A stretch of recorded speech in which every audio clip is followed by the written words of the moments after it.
And internationally, more than 1,200 people have been rescued from Hong Kong's World Trade Center as dozens of firefighters managed to extinguish a fire that ripped through one of the city's busiest buildings and left more than a dozen injured. The details of these stories and more in just a moment.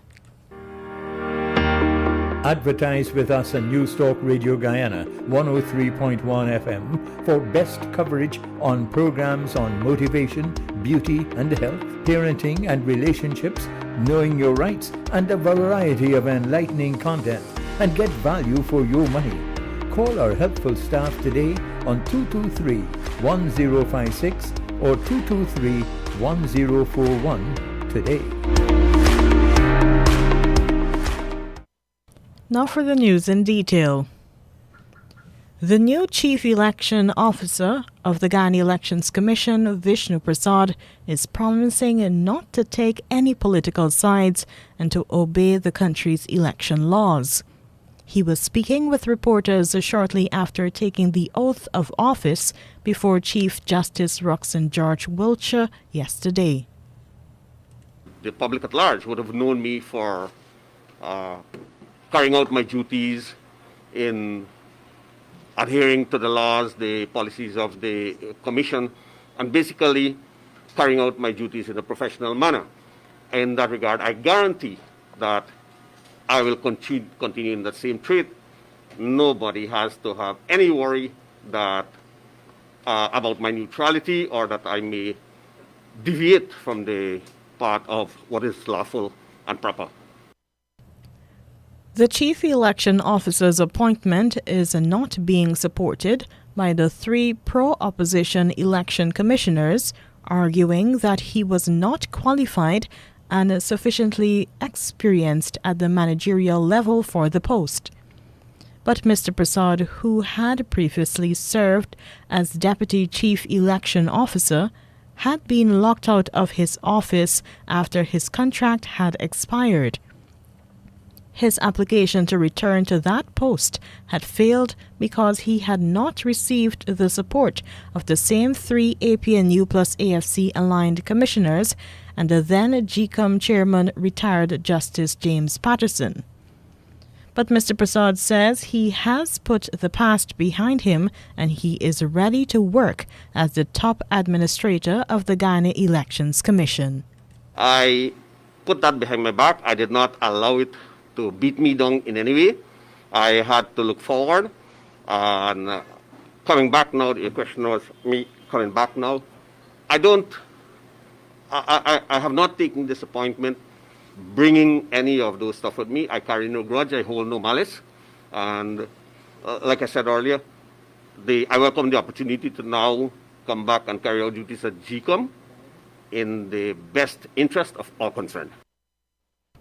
GCOM's Chief Election Officer, Vishnu Prasad. The European Union is providing another 7.5 million euros for the further rehabilitation of Guyana's sea defense. This announcement was made by Deputy Managing Director for America's European External Action Service, Mr. Javier Nino Perez. He says this is because Guyana has managed the 30 million euro disbursement that has seen at least 10 kilometers of sea defenses being rehabilitated, the maintenance of another 60 kilometers, and the planting of 6 new mangrove sites. The release of this budget support is, first of all, I think, a proof of trust. So what we are saying is we have a true partnership and we trust Guyana to manage this money that will go directly to the Treasury of Guyana. And it also means that you have provided the proof of good management of the finances and the proof of realization of the works that we are paying for today. Deputy Managing Director for America's European External Action Service. Leader of the People's National Congress Reform, David Granger, will be absent from next Saturday's Congress because he will be in Cuba for medical treatment for a cancerous condition. He left Guyana yesterday for Cuba. Congress is scheduled to be held this Saturday, December 18.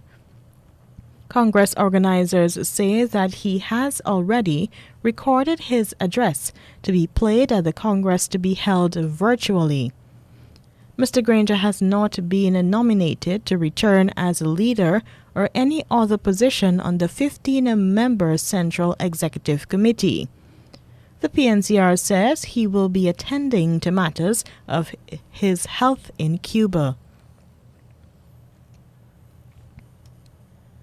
2 persons have been arrested after police said they were caught with more than 13 pounds of marijuana at a house in West Rheinfeldt housing scheme. Police say that they conducted an intelligence-led operation at Lot 122 West Rheinfeldt housing scheme, which led to the arrest of 2, a vendor of who lives there and a taxi driver of Lot 1705, Dedication Place, South Rheinfeldt. Investigators say that a search was carried out at the premises, which led to the discovery of 9 bulky parcels, 1 small parcel, and 114 packs of marijuana. Police say that a narcotic was lodged and the suspects placed in custody at the East La Penitence Police Station pending charges. Now for the news in the region. Barbados' unemployment rate is steadily declining. That country's Junior Minister of Economic Affairs and Investment, Marcia Cadell, told the House that unemployment has steadily declined over the last 2 quarters from 17.2% to 15.9% to 12.4%. In this excerpt from Barbados Today, she told the Barbados Parliament that based on the labor force survey, more persons have stepped out to make a living on their own. What we believe is happening is that people are becoming business owners. People are becoming small business owners. People are becoming small contractors, are setting up their own companies, are working as self-employed to get access to contracts, to get access to provide goods and services and so on. Barbados' Junior Minister of Economic Affairs and Investment, Marcia Cadell. As cost of living around the world continues to increase due to supply chain problems, workers at Trinidad Cement Limited are demanding an increase in their cost of living allowance, COLA. This demand for the COLA has come on the heels of Trinidad Cement Limited increasing its prices. We get the details from TT News Online. One day after Trinidad Cement Limited announced a price hike in the price of the commodity, workers are demanding that their cost of living allowance be paid as promised on December 20th. Speaking to reporters outside of the TCL's Claxon Bay branch on Tuesday, workers say they have been owed COLA as far back as 2015 and were promised by the company that this would be paid on or before December 20th. However, following a meeting on Monday with the union, workers say a follow-up meeting has been rescheduled to January, meaning the monies would not be paid this year. Branch Secretary at TCL Akini Solomon described the latest development as a slap in the face. He also assures that the recent announcement of a price hike in cement has nothing to do with their demands. You gave a promise, you said that all the monies were there, the monies were calculated, and now we're telling workers, well, basically we're not giving it because you didn't sign something or you didn't make an agreement. When COLA, as we know, is supposed to be paid in your wage or salary as the time goes by, because 5 years ago, 6 years ago, the money that we're going to get now does not have the same value. And another worker at TCL, Kevin Arjun, rejected claims that this was a protest, saying workers just want upper management to engage in discussions with them about the issue. It's for some senior level manager to come and meet the workers and tell them why they decide to break the promise or why they decide to not pay the workers the COLA. All they're interested in right now is the COLA, you know. And this is COLA that has been owed since 2015. They say approximately 200 to 300 workers are affected by the non-payment of the cost of living allowance. That report from TT News Online. A journalist in Suriname was yesterday attacked outside the National Assembly, where he had been waiting to ask Vice President Ronnie Brunswick questions. Assaulted is Jason Penas. Star News reports that at the time, a group of persons were protesting at the Assembly building against statements made by Edward Belfort. Star News learns from eyewitnesses that the journalist was beaten and mistreated and his phone taken away. The issue was raised by National Democratic Party faction leader Rabin Parmasar during the discussion of the multi-year development plan, but acting Speaker Vice President Ju Sarman did not give Parmasar the opportunity to discuss the matter because it was not a point of order. At the resumption, Sarman stated that an incident had occurred in front of the Assembly building and that the matter is under investigation. The Barbados government has relaxed the curfew for one night, similar to what was done for the transition to republic status. In a directive issued yesterday, the government said there shall be no curfew from midnight on December 24, 2021 to 5 a.m. on December 25, 2021. Last week, church leaders had called for such an ease to facilitate Christmas morning and All Year's Night services. And lastly in the region, a man known for both cultural and political contributions to Antigua and Barbuda has once again called on the Ministry of Education to consider implementing a history curriculum which boosts knowledge of the country's African heritage in schools.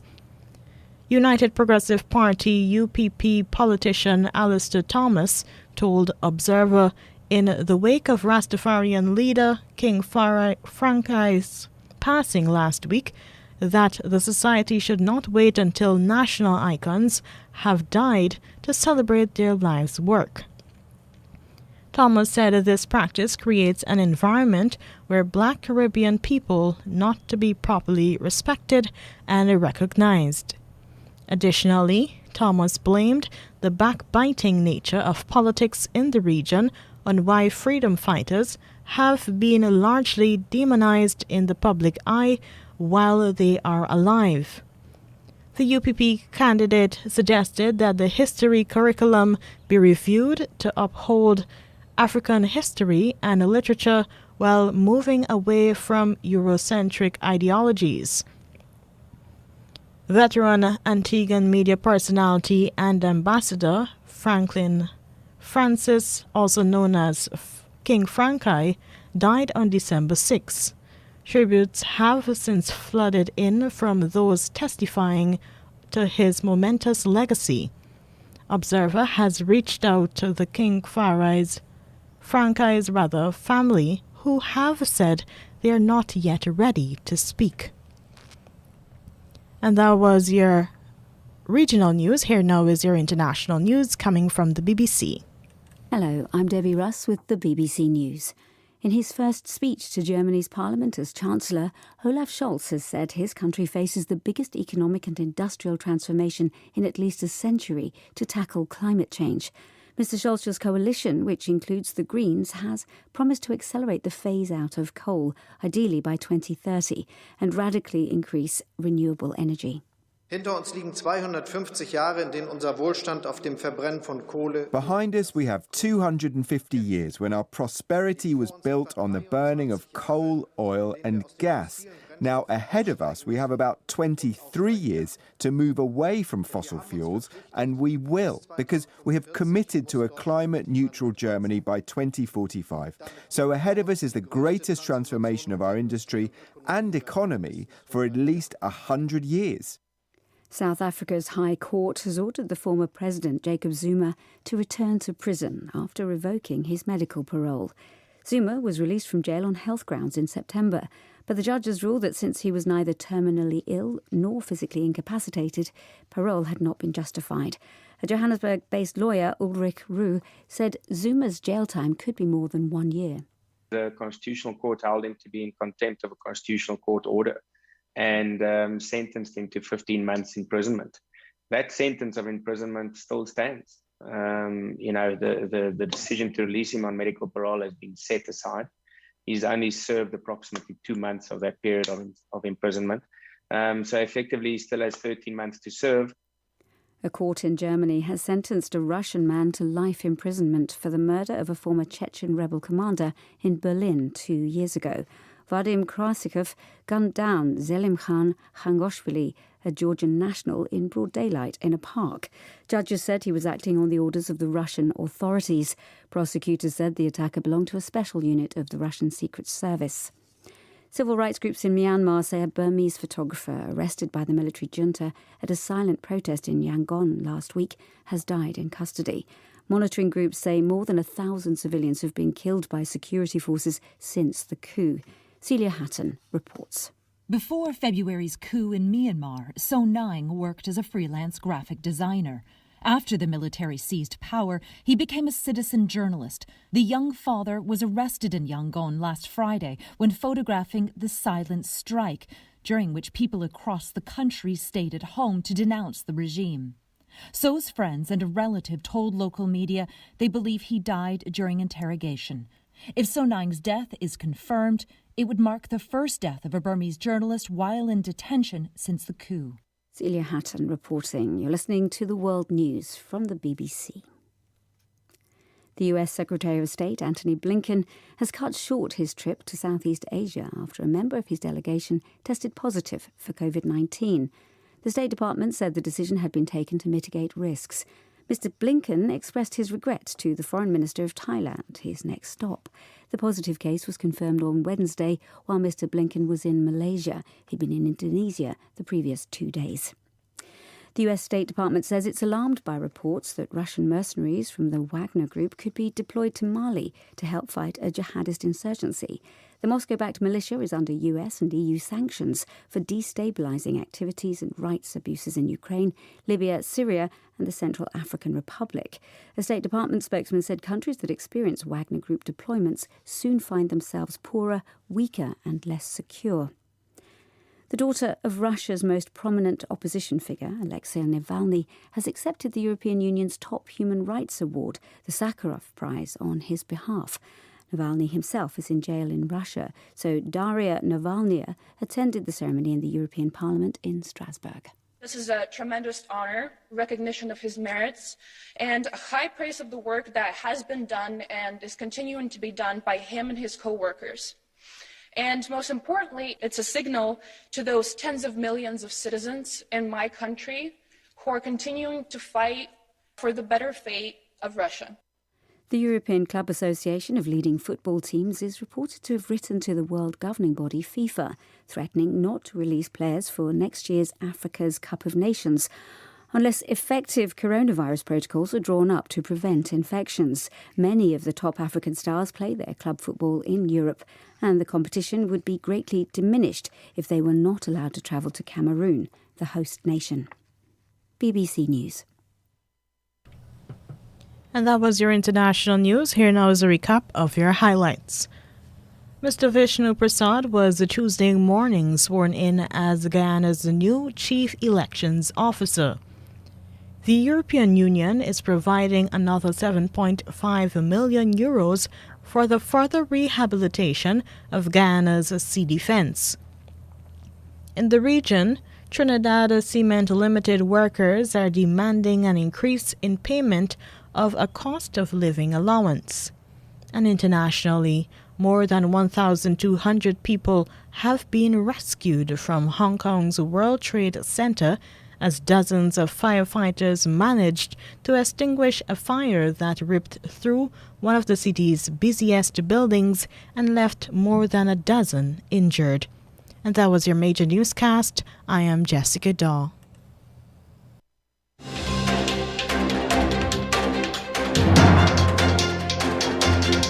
This has been the news, compiled in the News Talk Radio newsroom. For ongoing updates, visit demerarawaves.com, and you can check facebook.com/demwaves and twitter.com/demwaves.